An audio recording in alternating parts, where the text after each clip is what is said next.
बोलत नाहीये तुम्ही प्रतिक्रिया हे पहा, एक मिनिट. सुरेश धसाने आरोप केला तुमच्यावर. हे पहा, मी माझ्या छोटी जी माझी लेवल आहे त्या लेवलच्या विषयांना हाताळते. फार काही माझ्यापेक्षा मोठ्या अभ्यास असणाऱ्या लोकांच्या विषयांवर मी काही उत्तर देऊ शकत नाही. पण मी एवढं सांगेन की महाराष्ट्रामध्ये पहिल्यांदा मुख्यमंत्र्यांना जे पत्र लिहिलं SIT लावण्याचं ते मी लिहिलं, मी ते तुम्हाला कॉपी देऊ शकते. त्याचबरोबर मी जिथे जिथे आवश्यक आहे तिथे तिथे व्यक्त झाले. मी व्यक्त होण्याचं कारण न होण्याचं काय कारण आहे? माझ्या जिल्ह्यामध्ये एका तरुणाची निर्घृण हत्या झालेली आहे आणि त्या ठिकाणी मी व्यक्त झाले. त्यावेळी SIT लावावी अशी मागणी केली. प्रत्येक वेळी नागपूरमध्ये मी मीडियाला त्या संदर्भामधलं माझं मत स्पष्ट सांगितलंय. आणि माझा विश्वास, राज्याचे मुख्यमंत्री कोण आहे? देवेंद्रजी फडणवीस आहेत. तेच राज्याचे गृहमंत्री आहेत.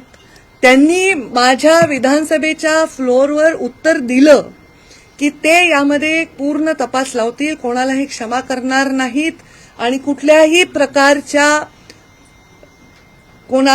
कोणी कितीही ह्याच्यामध्ये इन्व्हॉल्व असेल, मोठा असेल, लहान असेल, हे पाहणार नाही. हे त्यांच्या तोंडचे वाक्य आहेत विधानसभेत.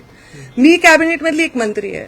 जेव्हा माझे मुख्यमंत्री विधानसभेच्या पवित्र फ्लोअरवर सांगतात की आम्ही याची चौकशी करू, ज्यांनी ही निर्घृण हत्या केली आहे त्यांना पकडू आणि त्यांना आम्ही कडक शिक्षा करू, तर मी त्याला परत त्या विषयाला सतत चालू ठेवणं, मला नाही वाटत की माझा उद्देश त्याच्यातनं सरळ स्पष्ट होतो. जर असं ते म्हणले तर आम्ही त्या तपासाबद्दल सकारात्मकता बाळगली पाहिजे. आम्ही त्यांच्यावर विश्वास ठेवला पाहिजे.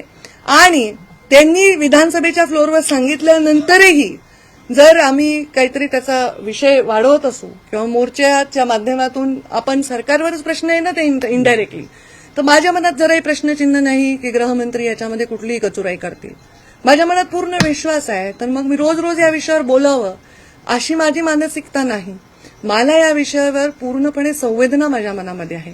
या विषयाला धरून मला इश्यू करायचा आहे हा माझा स्वभाव नाही. तुम्ही माझा राजकीय प्रवास पहा. गेल्या 22 वर्षामध्ये मी कधीही इश्यू बेस्ड काम करते आणि त्या इश्यूतनं काहीतरी काढायचं हा माझा हेतू नाही. माझ्या मुख्यमंत्र्यांनी जेव्हा शब्द दिलाय, माझ्या गृहमंत्र्यांनी जेव्हा शब्द दिलाय, त्यांनी शब्द दिल्यानंतरही आम्ही जर सारखे प्रश्न उभे करत असू तर आम्ही आमच्या नेतृत्वावर किंवा आमच्या राज्याच्या मुख्यमंत्र्यांवर इथे संशय घेण्यासारखं होईल. माझा पूर्ण विश्वास आहे ते याचा तपास लावतील आणि या तपासाअंती जे समोर येईल, मला वाटतं 2-3 लोक त्यातले पकडले गेलेत. मग ऑलरेडी ते सगळं झालेलं आहे. त्यामुळे अशा कुठल्याही गोष्टीत रोज मीडियासमोर येऊन बोलण्याची काय आवश्यकता आहे? जेव्हा मी एक भूमिका एकदा मांडली, रोज रोज त्याच भूमिकेला परत उगाळणं हे त्यांच्या दुःखाला उगाळण्यासारखं आहे. त्यांच्या बाबतीत झालेल्या घटनेचा कुठेतरी आम्ही बाऊ करतोय आणि त्याला एक मंच तयार करून त्याच्यावर आम्ही आमचं व्यक्त करण्याचं साधन बनवतोय असं वाटतं. निर्घृण फक्त हत्या नसते, निर्घृण आपला व्यवहार सुद्धा असतो. एखाद्या परिवाराच्या बाबतीत एखादी वाईट घटना घडल्यानंतर त्याच्यातून पुन्हा आपण काहीतरी त्याच्यातून काही खाद्य मिळवत असू तर ते चुकीचं आहे आणि तो माझा स्वभाव नाही. म्हणून मी सतत या विषयावर बोलण्याची आवश्यकता मला वाटत नाही. मी जे बोलले ते तेव्हा बोलले, ते रेकॉर्डवर आहे आणि त्याच्यानंतर परत परत मी बोलायचं काही कारण नाही.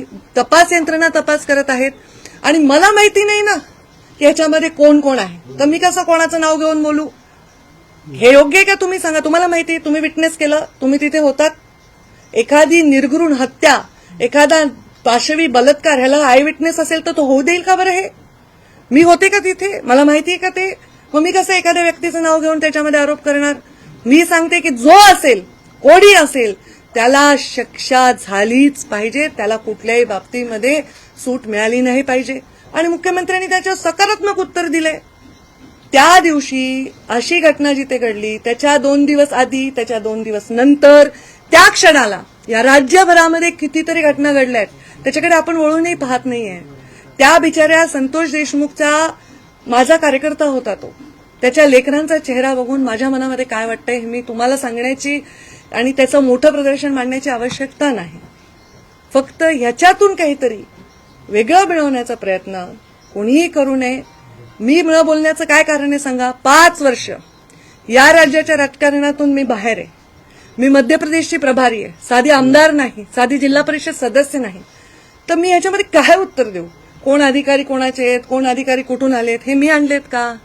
तेव्हाच्या मुख्यमंत्र्यांनी तेव्हाच्या उपमुख्यमंत्र्यांनी, तेव्हाच्या पालकमंत्र्यांनी, तेव्हाच्या यंत्रणेने ते आणलेत. आता ते स्वतःही म्हणतात की आम्हाला ह्याच्यात शोध लागला पाहिजे, तपास लागला पाहिजे, योग्य माणसाला शिक्षा झाली पाहिजे.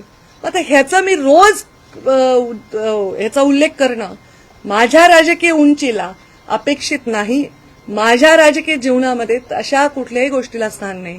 माझ्या संतोष देशमुखला न्याय मिळेल तो दिवस माझ्यासाठी उज्ज्वल असेल. भलेही मला त्यांच्या परिवाराला भेट देता येऊ नये, फक्त मलाच त्या भेटीपासून वंचित राहावं लागलंय, पण मला त्यांची भेट घेणं, त्यांच्या मुलांना घेऊन भाषण करणं, ह्याहीपेक्षा त्यांना न्याय मिळणं हे महत्वाचं आहे. आज